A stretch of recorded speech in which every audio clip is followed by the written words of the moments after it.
The only two ingredients mix are pumpkin and spice cake mix, 350, and a very thick batter, cookie shape.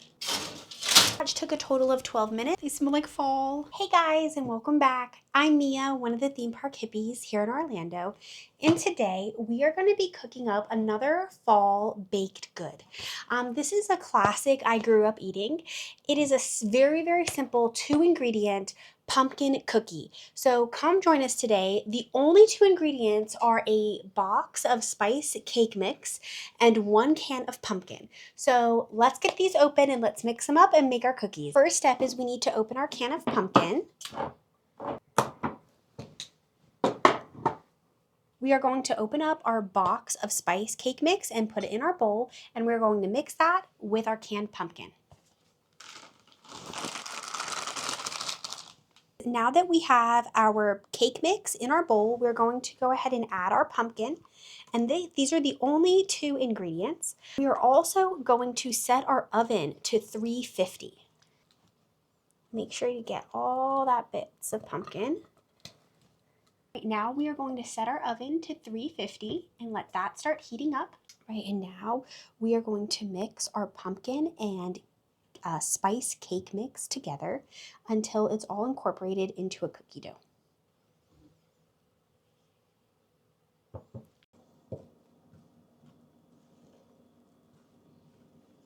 We are just going to keep mixing to make sure that our cake mix and the pumpkin gets all mixed up together. We just want to make sure that all of the flour from the cake mix is incorporated into the batter with the pumpkin.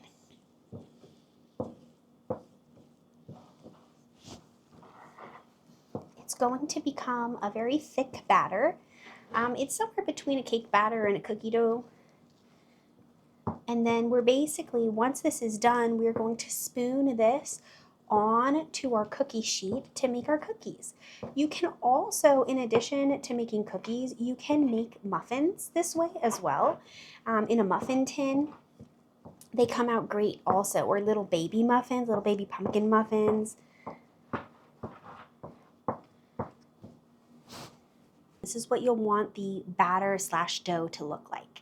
Now that our batter is made for our cookies, we're going to go ahead and grab a cookie sheet with some parchment paper, and we're going to line our cookie sheet with parchment paper.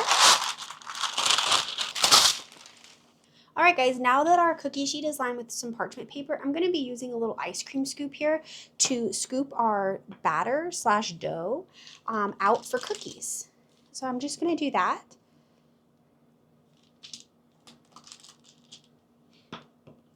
And if you wanted to make these bigger, you definitely could. I'm going to just do about a row of 3.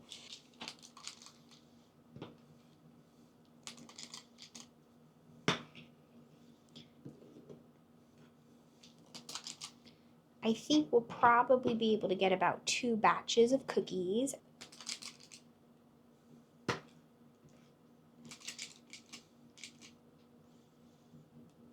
Now I'm just going to take a spoon and kind of press them down a little bit into more of a cookie shape.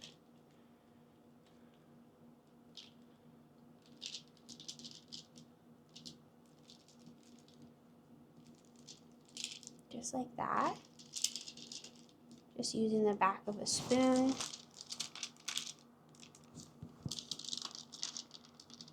All right. Here's our cookies on our cookie sheet. I think we're going to be able to get 2 to 3 batches out of these. We're going to put these in the oven between 9 and 11 minutes. I'll let you know because we want them a little bit gooey inside.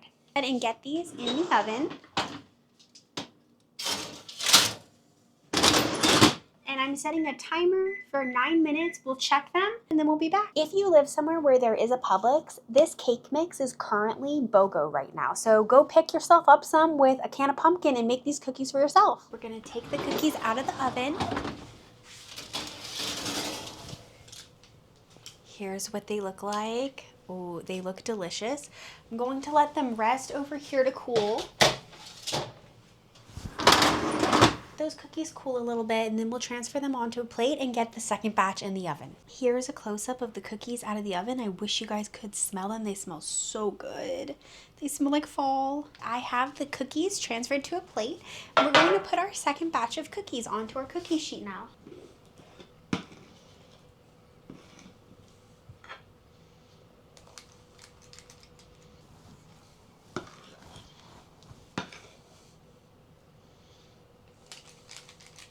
Now we're just going to smooth the tops of these cookies out just like we did for our last batch. Just kind of pushing them into a cookie shape. This batter, whatever shape you leave it in, it does hold pretty well because it is a cake mix. It rises up pretty nicely.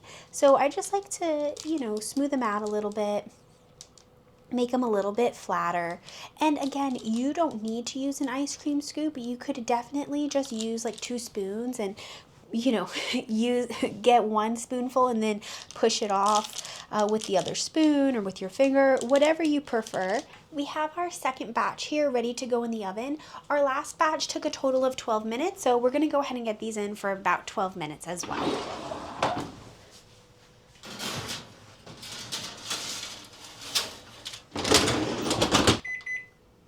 We're going to use a spatula and just make sure we scrape every bit of the batter so we can make as many cookies as we can get out of this box. Yeah, just trying to clean up my bowl here, make it a little bit easier to scoop up.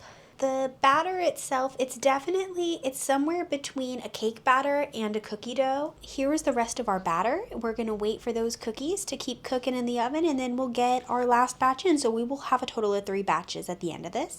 Our second batch of cookies is done, so we're gonna go ahead and take those on out of the oven now.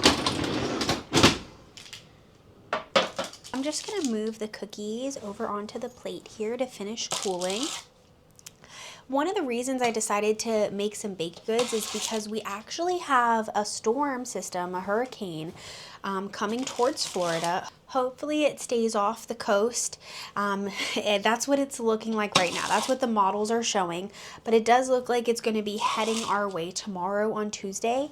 So I wanted to go ahead and just have a little baked good ready, an easy thing that we can just pop and eat just in case power goes out or anything like that. Whenever there's a hurricane, we always love, or at least growing up, I always loved to make some type of baked good that we could have on hand. Here is a look at these delicious cookies. I wish you guys could smell them.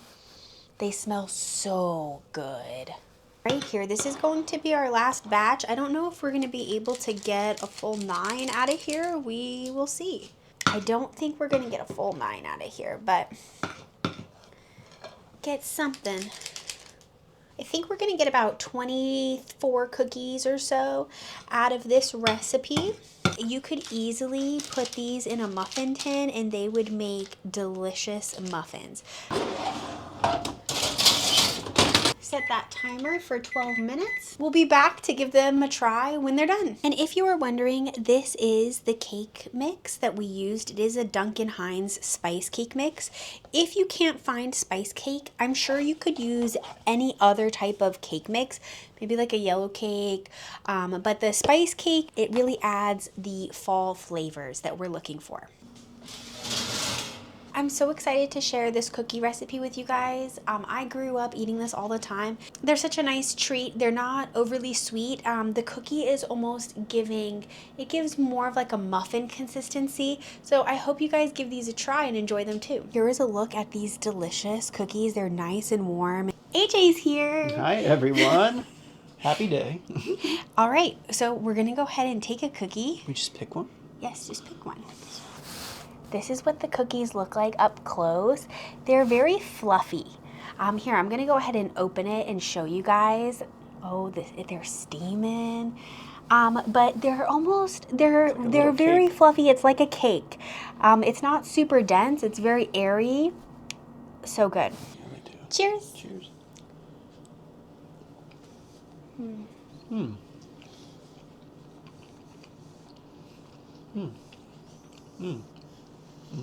They're so soft, so moist. It not overly sweet. Doesn't it taste like inside like the best part of a muffin? Yes. Yes, the softest, like most moist, delicious part. Yes. Yeah, these are great. Using the spice cake mix adds such a nice, you can taste all of the nice warm spices, tastes like fall.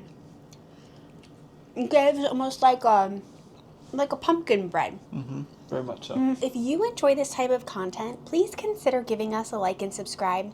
It really helps our channel to grow. We appreciate each and every one of you being here with us. And I'm so thankful that I'm able to share this cookie recipe with you. I hope you guys give it a try. Comment down below if you make it. I will have the recipe linked in the description below. And I hope that wherever you are, whenever you are, you're having a good one.